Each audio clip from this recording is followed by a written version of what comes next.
today I'm going to show you how to take a screenshot from PC. So follow through on my steps. There's two ways on how to get this accomplished. Number one is doing manually. You scroll down to the far right of your screen. You're going to click this pen. Then you're going to click on Full-screen Snip. And it's going to take a snippet of the full screen that we were on. But there is another way, the way that I prefer to do it. So on your keyboard, you want to press the Windows, Shift, and S simultaneously.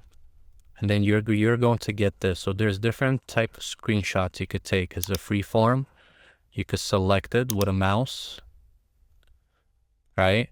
And it's a screenshot. Or you could do it again, Windows, Shift, S. And then we're going to select the whole screen. This is manual select. And you just took a screenshot of the whole thing. Anyway, so that is how you take a screenshot on your PC. If I have helped you, please subscribe to my channel for more tutorials.